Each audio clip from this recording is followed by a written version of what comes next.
faut du gombo, de l'oignon.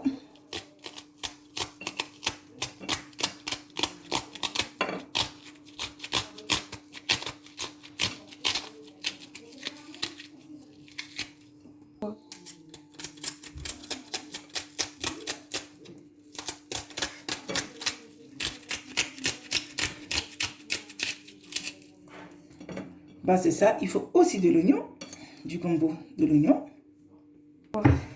Bah, la tomate, au cas où vous voulez pas que ça soit trop bruyant, parce que le gombo, c'est très très bruyant. Donc, si vous voulez pas que ça soit trop bruyant, bah, vous mettez de la tomate. Vous rajoutez de la tomate. Donc là, je découpe la tomate. Tomate que j'ai déjà lavée. J'ai lavé, donc j'enlève, j'aime pas. Il faut enlever les yeux, ou je sais pas comment vous l'appelez, le truc de la tomate. Vous pouvez enlever les pépins si vous voulez. Ben bon, ça dépend de chacun. Moi, d'habitude, j'enlève le pépin.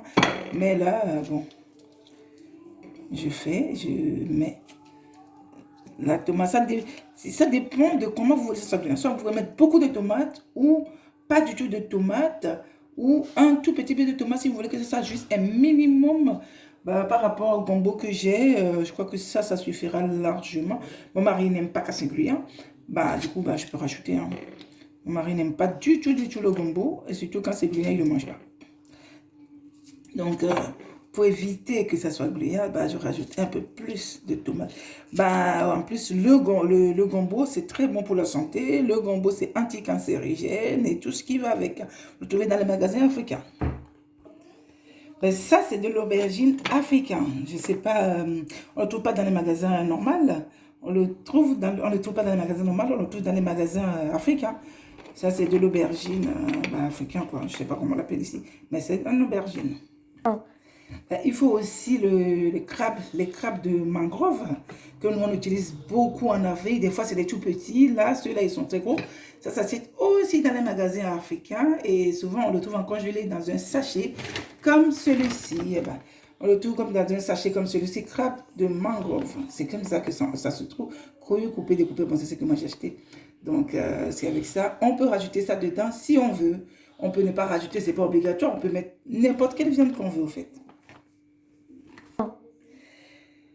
Mais là, il y a aussi des poissons, comme je fais des poissons frites. Moi-même, j'ai acheté du tilapia, ça peut être de dorade, ça peut être de la sardine, tout, que j'ai fait frire et que j'ai congelé. Donc, on peut mettre aussi du poisson dedans. On peut mettre tout ce qu'on veut dedans. On peut ne pas mettre de la viande, c'est chacun son truc, quoi. Mais là, moi, je vais rajouter ça. Je vais mettre le crabe de mangrove. Je vais mettre ça aussi dans la sauce. Donc, on peut mettre tout ce qu'on veut dedans, en fait. Comme pour vous dire. La viande du bœuf, j'aurais bien aimé mettre dedans, mais j'ai regardé dans mon congélateur, j'en ai plus. J'ai que la viande hachée. On peut aussi mettre de la viande hachée dedans, sans problème. Mais j'ai que de la viande hachée. Ben, j'ai tellement de viande à mettre dedans. La viande hachée, ça va me faire trop. Du coup, j'arrête sur ça. Et il faut aussi du bicarbonate alimentaire. Du bicarbonate. Il faut du bicarbonate alimentaire, du bicarbonate de soude, du bicarbonate. Il faut aussi du cube or ou et moi là j'ai dégraissé, sinon il y a du normal, pas grave, vous pouvez mettre du normal ou du dégraissé dedans, il faut du cube or et aussi plein d'épices qu'on va rajouter après. Je vais vous montrer après les épices. Quoi? Mais c'est ça, nous en Afrique on utilise beaucoup de l'anis vert, pas l'anis qu'on met dans les trucs, hein. Ça c'est l'anis vert en grain, l'anis vert et mince, on le mixe, on peut le mixer dans un truc, dans un le truc là on mixe l'anis avec du gingembre et oui, anis, gingembre et l'ail. On mélange tout, on les mixe tout ensemble et ça c'est ça nos épices souvent. Donc on mélange tout et après on a une sorte de pâte qu'on va rajouter à la sauce après. Oh. Ben, il faut aussi de l'huile de palme, pas le palme que les gens disent que c'est pas bon pour la santé et tout et tout et tout. L'huile de palme rouge, ça c'est beaucoup utilisé en Afrique et tout. Et c'est bon pour la santé aussi, rien à voir avec le palme qu'on dit. De toute façon, vous pouvez ne pas mettre l'huile de palme et le faire au blanc. Ou sinon, vous pouvez rajouter l'huile rouge. Enfin, c'est jaune, mais on dit le rouge, je ne sais pas pourquoi. Mais l'huile rouge de palme.